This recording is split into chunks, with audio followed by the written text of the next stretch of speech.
As I've been making plans for what I know is a vigorous campaign, I realized that every moment that I spent planning for a campaign or a re-election was a time that I was taking away from my current responsibilities to the city that I love, and the city that I took an oath to serve. And because of that, I've made the decision not to seek re-election. If there is one American city pleased to see summer over and cooler months arrive, it may be Baltimore, Maryland. Well, they are also hoping cooler heads prevail in what has been a bloody season. The Freddie Gray riots will sit at the forefront of summer 2015 there, but there's much more under the surface. A major American city that has become a symbol for everything wrong in government, planning, law enforcement, social awareness, leading to explosive crime and a feeling among some there is no city in America so unsafe. What Baltimore is more than anything is a warning of what could happen overnight in so many American cities, large and small. We're joined by law professor and director of the University of Maryland Center for Health and Homeland Security, Michael Greenberger. Professor, I want to thank you so much for joining us because we want to begin by looking at some numbers here. For September alone, homicides in Baltimore up 39%. Non-fatal shootings nearly doubled over the same month in 2014. For the year, murders are up 52%. Non-fatal shootings 80% over last year. People always point to Freddie Gray, but there's a lot more here at the core than Freddie Gray, is there not?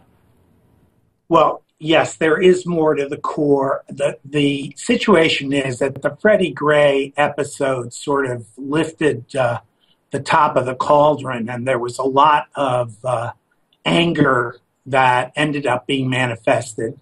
We, in fact, now are teaching a course about Baltimore and the Freddie Gray episode, and dealing with all elements of the inner city in Baltimore.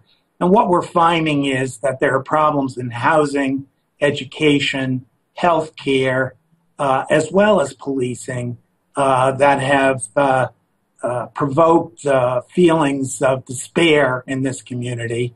And the Freddie Gray episode was just the lighting of the fuse. You just mentioned four things: housing, education, health care, and policing. Is it not fair to say that if we were to look at the top 40 major cities across America, and even then some of the minor cities back in the 60s and the 70s for the rankings themselves, we're going to find these things are sitting there as well.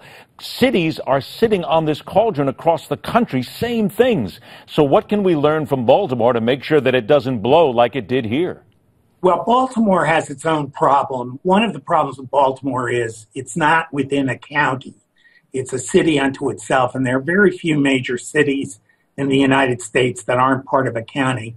And what does that mean? Well, that means the tax base for services when a city is within a county is greatly expanded. When you're just dealing with the city itself, about 600,000 people, and the city is made up of people of substantially lower income stratas, there just isn't the tax base to support the kind of services that we've come to expect. Then how do we get past that then? If the money's not there then for a place like Baltimore, look, there's other cities as well that are suffering fiscally, so how do we get past that then? Well, some of this can be dealt with by better administrative policies, and what I mean by that is we had a problem here with the relationship between the police and the community. And the mayor specifically, yes? Well, the mayor was involved. She's responsible for the police department. The first commissioner she hired, she had to let go after the Freddie Gray riots. We now have an interim commissioner. But one of the problems is that the strategy for policing here was essentially stop everybody you can stop, whether you have reasonable suspicion or not that something bad is happening. And the idea essentially was to keep people off guard. And doing that over a period of time, especially when you're dealing with inner city minorities, is very angering to the community. And there are policing strategies that have been adopted in other cities. Cincinnati is one, for example, using what's called community policing, which is not based on stopping people for no reason at all, hassling people. It's based on more involvement in the community. Let me stop you there for just a second here if I can, because I've got a short time, but you just hit community here.